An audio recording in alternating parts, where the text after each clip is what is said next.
Simply Sunday. We are excited for tonight. Oz has been teasing this to us, especially on staff, for a while now. So it has been a long time coming since she first pitched the idea. Denise and Oz, whenever you guys are ready to go, please kick off Curious Callings and Extraordinary Life Paths. Well, welcome everybody. I'm so excited that you could be here this evening. We are all familiar with the terms pivot and second act when it comes to career planning. Being successful means anticipating change. The idea of reinventing oneself or adapting to a new set of priorities is part of adulthood, but when it comes to notable women of the past, we tend to view their achievements linearly. The Kappas discussed here had careers that were anything but predictable. Shifting priorities led these women to embark upon new or unusual paths. A revolution in understanding transmission of disease led Charlotte Barrell Ware, Boston, to offer her dairy farm in service to the emerging field of public health. Ware implemented better sanitation practices in milk production by opening a school at her farm, Warelands, in Norfolk, Massachusetts. Charlotte Barrell Ware, 1868 to 1945, was a Kappa from Boston University. From 1884 to 1888, she served as the fraternity's second grand president. We also remember Charlotte for donating her silver candlesticks to the fraternity. The candlesticks were a wedding present to commemorate her marriage to Robert Alson Ware in 1895. And from 1935 to 1998, the candlesticks initiated the passing of the light ceremony at convention, and today they are preserved in the fraternity's archives. But in 1905, Charlotte was helping her husband manage their farm. It was the height of the progressive era when many reforms were taking place, including in the relatively new field of public health. Women reformers often entered scientific fields, which had been denied them by connecting their objectives to the health of children and families. The milk question, as it was then known, centered on finding a solution to unsafe milk. Scientists recognized that milk harbored bacteria and consequently caused serious illnesses. Milk contained the pathogens responsible for diphtheria, typhoid fever, and scarlet fever, among others. In addition, farmers often added toxic substances, such as boracic acid and formaldehyde for preservation. As a result, doctors observed rising infant mortality rates year after year, particularly during the hot summer months when milk spoiled in unrefrigerated railway cars. Exposés in weekly papers identified this so-called swill milk as being responsible for the deaths of numerous mothers and children. The press demanded for a major public health campaign, becoming a turning point for regulation of the nation's milk supply.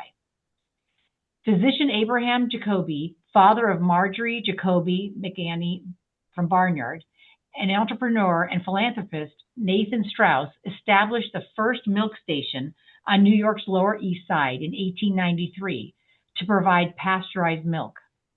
The project appeared to be a success, as by July 1894, deaths had decreased by over 7%. Jacobi and Strauss project set a precedent. Other cities, including Boston, began to implement their own reforms. For example, the Milk Committee of the Municipal League of Boston raised an awareness that the general consumer needed access to certified milk. Charlotte Barrell Ware's farm was one of these that produced safe milk. She developed protocols for producing and bottling milk. The school at Warelands also taught equipment sterilization, the proper way to cool milk rapidly for transport, and other basics of milk production. Furthermore, from 1909 to 1913, her school trained women for dairying at a time when male physicians didn't trust women to protect children from unsanitary practices. The skepticism leveled at women interested in science also affected Julia Tiffany Weld, Barnard. Julia was one of the daughters of artist and designer Louis Comfort Tiffany. Tiffany disapproved of women earning degrees in higher education, but he allowed Julia to study at Barnard.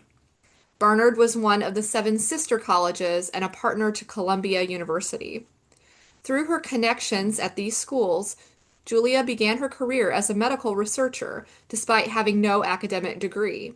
She first worked as a laboratory assistant in Columbia's bacteriology department under the direction of Dr. Philip Hansen Hiss. Later, she transferred to Cornell University, where she continued the same type of work, this time on the faculty. In 1910, she married architect Gurdon S. Parker and subsequently resigned her position. The marriage lasted until 1914. After her divorce, she resumed her career at Columbia.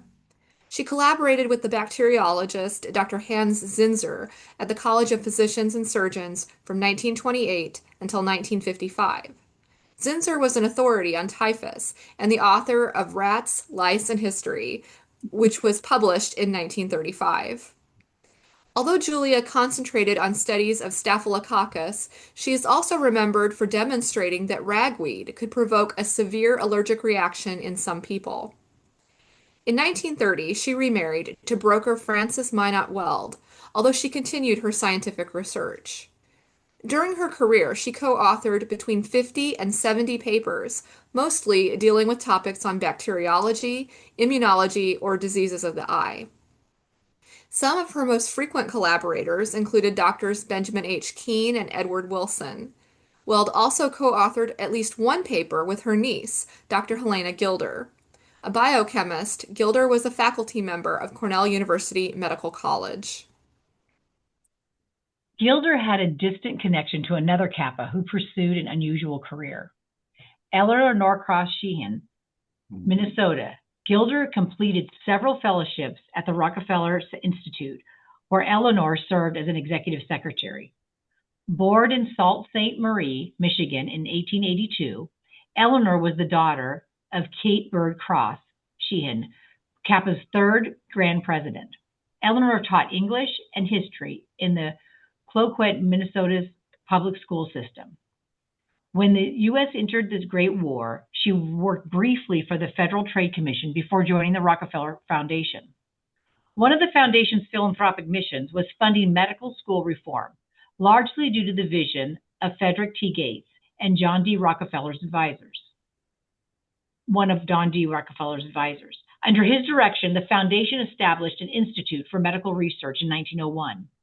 Gates's plan became the Rockefeller Institute, an independent medical research laboratory. These efforts coincided with a growing national awareness of China. It was common for Ivy League schools such as Yale, Princeton, and Harvard to establish affiliates in China to spread Western influence. The Institute's presence took the form of medical colleges located in Peking. The Peking Union Medical College was modeled after Johns Hopkins Medical School. Sheehan worked in the foundation's department pertaining to Chinese interests, and in 1930, she traveled to China for 7 months on assignment, representing the foundation. Her stay was extended several times, and she did not return to the U.S. until February 1932. She showed an interest in the interaction between community service and social hygiene. She served as the American Social Hygiene Association's Director of Community Service for years. One of the association's goals was to raise public awareness about sex education, or as the organization termed it, family life education. A thrust of these programs was the prevention of venereal disease, especially syphilis. Sheehan herself authored The Intelligent Citizen's Guide to Syphilis Control in 1939. Many of the problems these Kappas tackled were systemic. In 1907, the year she graduated from Barnard College, Juliet Stewart Points began working for the United States Immigration Commission as an investigator. She visited industrial centers as part of her duties and became interested in the challenges facing industrial workers. Under the supervision of Professor James T. Shotwell, known for his pacifist and liberal views, she taught classes for Barnard's history department. Points deepened her interest in the labor movement by pursuing further study of unemployment in Europe. Her expenses were paid through a scholarship sponsored by the General Federation of Women's Clubs. She became involved with the garment workers in New York City following her return to the U.S. and served as the educational director for the Local 25, a union of garment workers. Points operated as a resource to these women by providing socialist and trade union literature. Her activities with the garment workers intersected with her role as the director of the Rand School's Department of Labor Research. The Rand School of Social Science was formed by the Socialist Party of America in 1906. It operated a research bureau, publishing house, and summer camp for activists. Points became more involved in politics, particularly with the American Communist Party. She attended conventions as a delegate from 1926 onwards and served as a member of the Central Executive Committee. Her background and activities attracted the attention of the Soviet Communist Party, and in 1934, she dropped out of the party entirely. Points had been recruited by the Soviet Union's secret police, the OGPU. Severing ties with the party was required of all OGPU spies. The Soviet secret police charged Points with gathering information about physics and chemistry research in the U.S. With her upper-class background, Points had the ability to mingle in all types of social circles and attract little attention. In December 1934, Joseph Stalin's friend and colleague Sergei Kirov was assassinated, an act that triggered a political purge in the Soviet Union. The OGPU also underwent a reorganization, and Points was recalled to Moscow. What she witnessed there during the purges changed her perspective on the Soviet Union and upon Stalin. Subscribing to the teachings of Leon Trotsky had placed Points in a difficult position, as he was a political enemy of Stalin's. Later, a rumor surfaced that she intended to write about her experience in Moscow. According to the testimonies from her friends and colleagues, including political activist Carlo Tresca, the OGPU learned of Points' decision and ordered her liquidation. Back in New York, Points was living at the American Women's Hotel.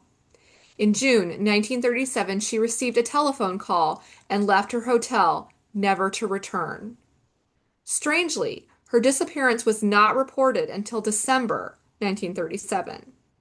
Points was later presumed dead. However, the American socialist politician Benjamin Gitlow claimed that she was murdered by the OGPU, which contrived a plot to kidnap and then kill her. The OGPU compelled Points' former lover Shackno Epstein to call Points' hotel, persuading her to meet him. Once outside, Epstein steered her in the direction of a black limousine. Two men quickly emerged from the automobile and grabbed Points. One of her kidnappers allegedly confessed to killing her and dumping her body in the woods in Dutchess County, New York. Juliet Points' personal convictions cost her life, while Elizabeth Riddle Gilfillan Cornell's desire to pursue meaningful work caused her to change careers at a time when most people would be considering retirement. Gilfillan, 1880 to 1972, attended Cornell University alongside Mary Merritt Crawford. Elizabeth had planned to attend the Sargent School for Physical Education following graduation from Cornell. Dr. Dudley Allen Sargent had established in the school in 1881 in Massachusetts. Much of his work countered the theories of Dr. Edward G. Clark and others who argued women were too delicate for rigorous physical and mental activities. Sargent and prominent women physicians, such as Mary Putnam Jacobi, cautioned that sedentary lifestyles were dangerous to women's health. The Sargent School trained women to be instructors in physical education. The 5-story brick facility boasted a swimming tank, 2 gymnasiums, handball courts, a library, and lecture rooms. Students took courses in biology, anatomy, and chemistry. In addition to mythology courses, Gilfillan earned her certificate from the Sargent School, but realized that she did not want a career as a physical education instructor. Instead, she chose to support herself as a pianist. She was something of a modern Renaissance woman. In addition to working as an accompanist, she had developed and promoted facial lift exercises. In her 60s, she reinvented herself as an entertainer. Her solo performance consisted of playing the guitar, singing, and dancing, and she entertained many women's clubs in New York. At an age when most women retired to lead quiet lives, Gilliland became an author. When she published Sensible Nonsense, a book of humorous verse, her remarkable career landed her on the television show What's My Line in 1952.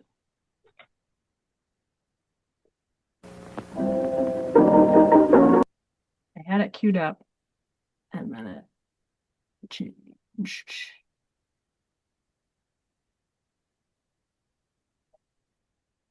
Well, only very occasionally.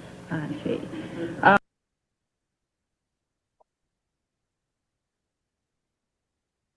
Well, is your work mostly mental? Oh, no, sound, not right? at all. No. We can hear it, Kylie.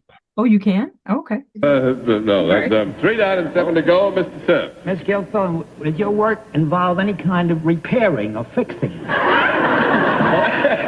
Yes, it does. Actually, it does, but our time is running out, and I'll tell you what kind of repairing.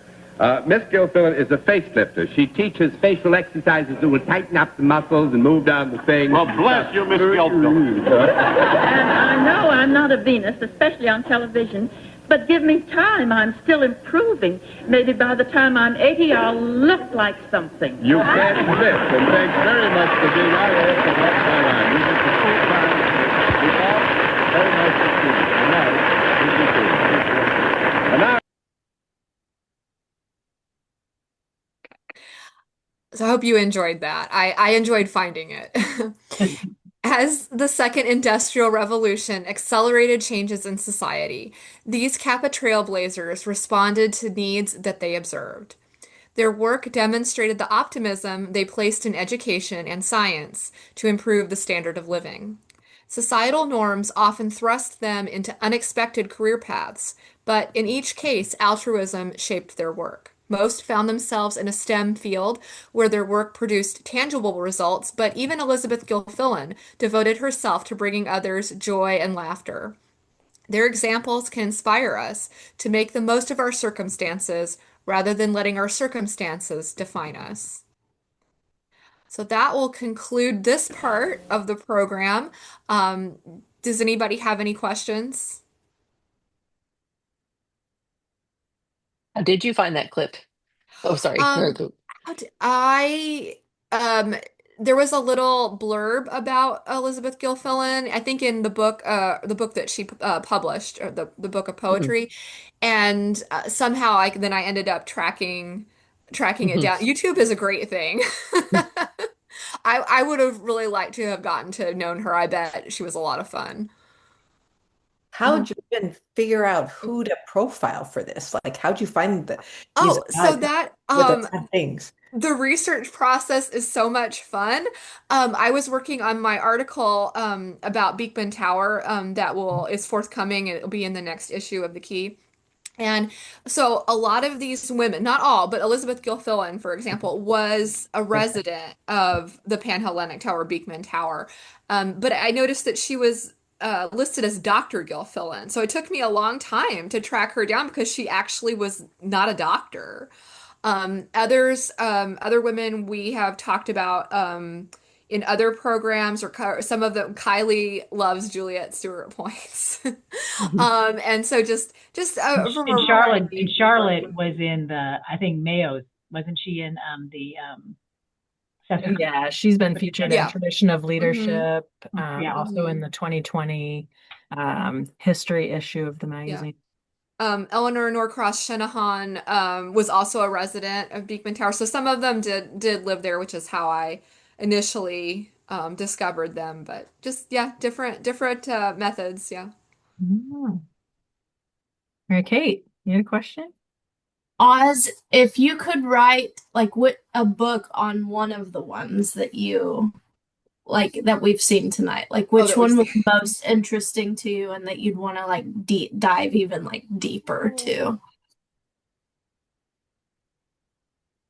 And I think Eleanor. you can't say volume 2 of Dr. I Crawford know I because wasn't going to. I I know you wasn't going. mentioned her. I wasn't going to. I think maybe Eleanor Norcross Shenahan. I'd like to know what she did in China. And she was there at a very tense time, really. I mean, just right before the Sino-Japanese War. And I mean, there's some crossover there with Caroline Crawford Wolf too. So it all leads back to Cornell. I would write a book about how like all the famous Kappas are from Cornell. Barnard or Well, Cornell? and Barnard. Barnard, yeah, I mean, Barnard there's and a lot. yeah, yeah. Well, I'd buy whatever second book you wrote. So Me go for too. it. You have I gotta find somebody from Illinois. I gotta find somebody who's closer to home. you have a ready audience. Celeste, if you have a question, unmute yourself first.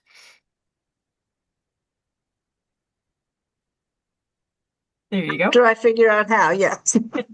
Actually, it wasn't a question as much as I was just saying I'm from Illinois, Mary, Dr. Oz. Oh, However, I should say it. it either we're all sisters here, so Okay, good. it's Mary. Yeah. So, did I get that wrong? Do you have a book? Seriously? I'm the editor, Kylie. Yes, I do have a book. I'm the editor of Dr. Mary Crawford's War Diary and Correspondence. Okay. I gotta find that and read it. I liked the fleeting mention of, and she crossed paths with Dr. Mary Merritt Crawford. I mean, she's next year. I didn't even make that up. Like she's just there in the photo. It was serendipity. It was kismet. I have to. Now, the one person I'm surprised you did not include is Ada. Because she had quite the career. I need to write. Yeah, I need to write. Well, yeah, I couldn't fit all of the research unicorns. Can you give just a 2-minute rundown of Ada, and then we'll let Denise do her ritual thing? Okay. So Ada Mariner Stewart Mariner was Minnie Stewart's sister-in-law. And we did not know that she lived at the Stewart house when I first started working as director. And through the course of my career, I have been trying to track her down. I now have a dossier on Ada, and I share a little nuggets of her saga from school teacher to real estate developer to pioneer of Bliss, Idaho.